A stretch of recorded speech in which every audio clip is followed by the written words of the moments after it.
Coach, it's a top 20 team in Tennessee, and you guys held them to 48 points, 27% shooting. Can you just talk about the defense? Do you think that was maybe the best defensive performance you've had this year, and then maybe particularly on their backcourt today? Yeah, I thought we really defended, at a high level. I mean, Tennessee is so well coached. They cut so hard. They move the ball.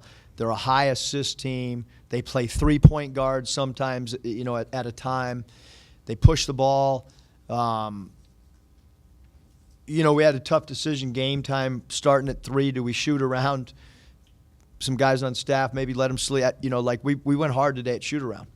And it's a team that's really buying in. It's a team that's understanding our defensive game plans. We're not always cosmetically pleasing offensively. But, man, do we play hard. And when I say we play hard, I'm talking about the last month and a half. I'm going to just keep saying it. Nobody plays harder in the country than this team does right now. And because Tennessee plays as hard as anybody. And, that was a great basketball game to watch. If you like physical, toughness and it's a battle for loose balls. It was a battle on the glass. It was physical. Anytime you had the ball, it was physical. Anytime around the rim, it was physical both ways. So I can't say enough about our team because it's like to win at this pace in this league, it's really, really hard. What they're doing right now is not easy. We knew with 7 games to go how difficult our schedule was, still is. But we lost to Alabama by 1, but could have won that game too. And so I'm overly pleased with how we're playing. Yeah, Eric, you guys were down by 1, finally got some separation. I think it was like an 11-1 run or something. Devo had 2 threes, had an assist. What'd you think of him during that stretch to help you guys get on that run? Yeah, we felt Devo would be a big factor in today's game. It, unfortunately, got a couple fouls in the first half, but we thought his size was going to help us in the backcourt battle. And he rose up on those 2 threes and shot them with great confidence when we really needed to try to get some type of separation because it was just like a boxing match where, it's jab for jab and, nobody could throw a knockout punch. It was just there was just no separation. I mean, it's for about 37 minutes. I mean, it felt like it was going to come down to the last possession, to be honest. And then you lost JD with 3:05 or whatever. It looked like a pretty, nitpicky call. I don't know what you thought about the call, but the fact you were able to close without JD and he didn't get to play a whole lot. What'd you think of that? Yeah, obviously, JD is, not just such an important part for us offensively, but he gets other people's shots because he commands so much attention.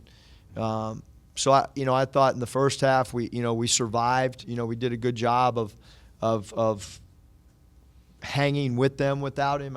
There was again no separation when JD was out either way.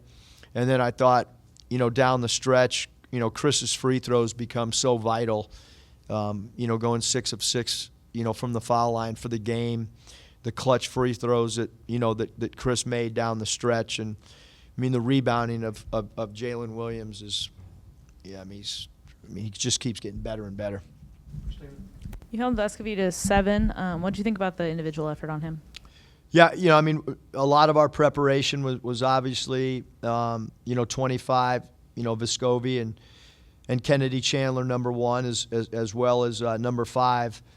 Ziegler, and to be able to hold Vescovy to 1 of 9 from 3 and 2 for 13. It was DC was struggling offensively, but I just couldn't. I felt like I couldn't take him out of the game because the DC can guard point guards and he can guard perimeter shooters, and he's got such great length and size. Even though Adese went 1 of 6. 0 of 5 or whatever from around the rim. I guess he had the 1 dunk, but he rebounded with 10 rebounds and his defense was phenomenal. And then what do you think about the 3-point defense on the whole? You held them to I think 16%.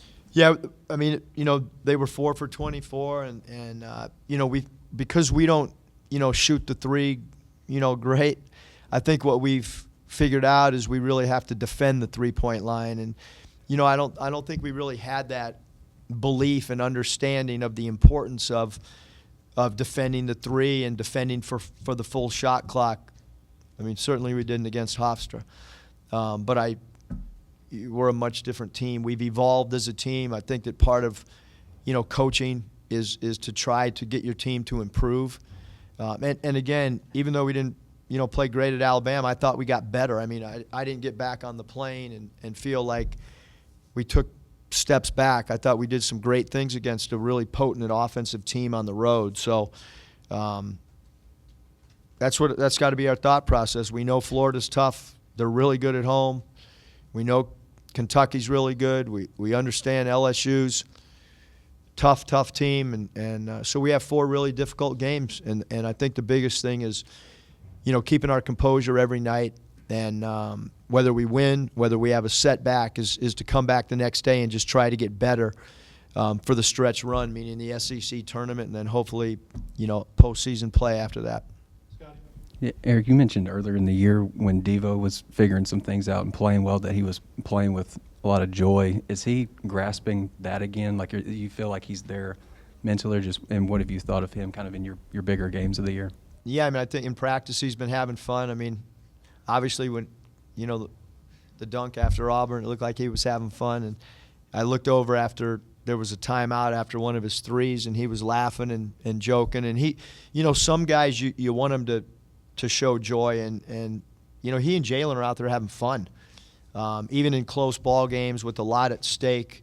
Like, these guys are student athletes. You want this experience. You want them to, like, if you're going to grind and work, and put time in studying game film and all that, you want these, as a player, you want to have a blast. And right now the team's really enjoying each other. I mean, you guys aren't, privy to our team meals and our flights. And I mean, right now, like, we got great chemistry, and even the guys that came back, I mean, the pro Hogs, they're in the locker room, and we got a good thing going right now from a chemistry standpoint all the way through our team and our program.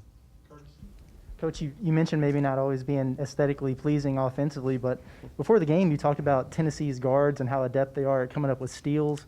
Maybe not a high assist game, but only 10 turnovers. How pleased were you with the ball security today? Really happy, but I don't know if we do a drill called meet the pass, shorten the pass, and I don't know if I'll be able to do that again until we play Tennessee again, because it's a drill where I throw the ball to Kaywood. He's got to jump to the ball, squeeze it with 2 hands, chin it. He throws it back to me. I have to do it. That gets a little bit old, probably third grade YMCA or CYO teams are doing that drill, but we just wanted to overemphasize. You can't throw, passes that are lollipop or balloon passes. You can't dribble the ball to the side of your body because of their ability to back tip. So we went old school, really fundamentally sound stuff this week, and I give our guys credit. I caught a couple guys rolling their eyes once we went back to meet the pass and dribble the ball in front of you, but I do think it helped a little bit. Eric, Devo started like the last 14 last year, started a bunch early. Now you're bringing him off the bench. He's playing a lot of minutes, but some guys wouldn't handle that very well if they went from being a starter to an off the bench guy. How do you think Devo's handled that, and how big has that been for what you guys are doing now? Yeah, I think Devo knows how I feel about him and how the coaching staff feels about him. I love coaching him. I love being around him off the floor. I'll look right now. He played. What'd he play? 18 tonight, is that correct? Yeah. Which normally he's in the 30s. And if you look at his second half minutes, he probably sat out all of a minute and a half. I think he played 2 minutes the first time. Yeah. So we need him, and sometimes a guy coming off the bench, it was like that with JD last year. Like, JD was more than a starter. He was one of our top 3 or 4 players, even though he wasn't starting. That's how I look at Devontae Davis. He's one of our top 3 or 4 guys because he's such a great defender. He's a great rebounder for his position. He's made some big-time 3 balls for us of late, especially when we needed a shot to fall. So I look at him like, whether he hears his name for introductions or not, he's a starter in my mind. You mentioned Jalen's rebounds, 16 career high. I don't like to say new career high because that's redundant. The career high is a career high. It's already new. But what'd you think of his game? I think 9th double-double. Just what'd you think of his game? I mean, he was phenomenal. I mean, his toughness. I mean, they have a really big front line when you look at number 2, Huntley Hartfield and Plazovic inside 33, and then they come off the bench with Fulkerson. And, I mean, he went in there and, I mean, he was dominant from a defensive rebounding standpoint. Coach, you mentioned the Pro Hogs. You're sporting one of Bobby's shirts. You talked about recruiting after the Auburn win. How important is it with those guys when it comes to recruiting high school kids when they see those guys in the building? Yeah, I mean, I think you can obviously it's NBA All-Star break. You can go all the way. You can look through every program in the country. There's nobody that had as many pros as we did. And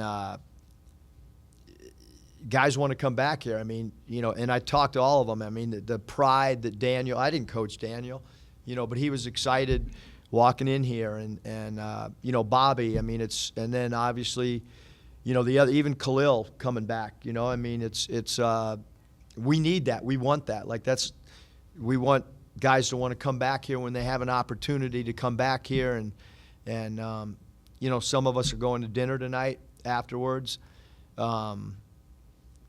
I probably, you know, I don't want to use the word concern, but probably, you know, an outsider coming into the Razorback family is how would we connect with former players. I'm sure that any time that somebody's not geographically or been a part of the program, but we've done everything we could to, you know, get guys back here and make them feel a part of it, and texting guys and direct messaging, and I feel really fortunate that all those guys came back and wanted to be here for this game, because I've been around NBA guys.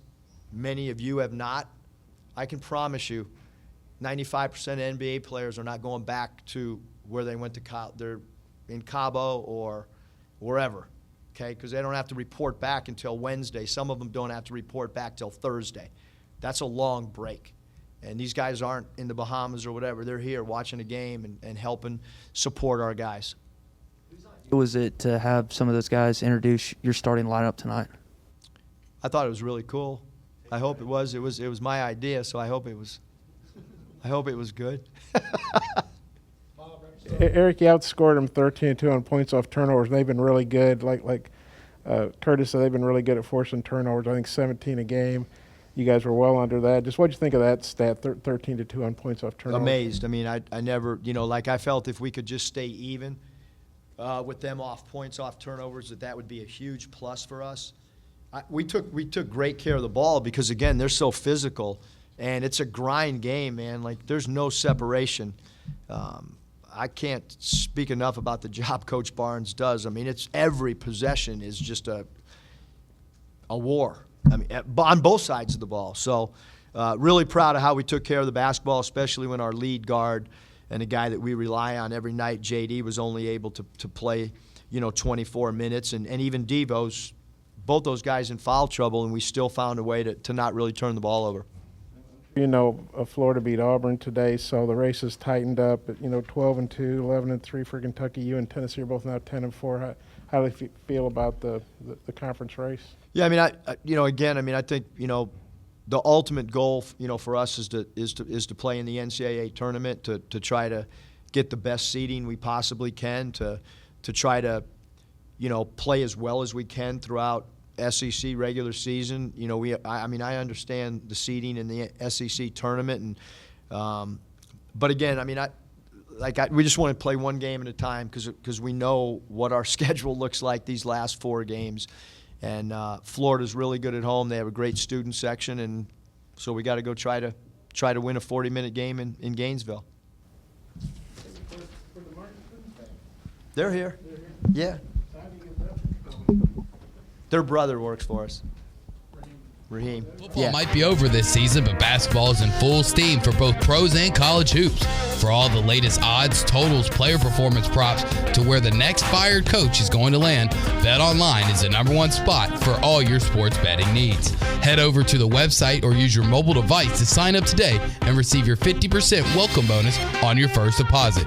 Use our promo code BELIEVE to get started. That's promo code BLEAV. And it's not just basketball. BetOnline is your source for hockey, boxing, and UFC odds, right to the Olympic coverage, is the best in the business. From sports right down to your favorite Vegas casino games, BetOnline is your #1 online wagering destination. BetOnline, the fastest and easiest way to wager on all your favorite sports and play your favorite games. BetOnline, where the game starts.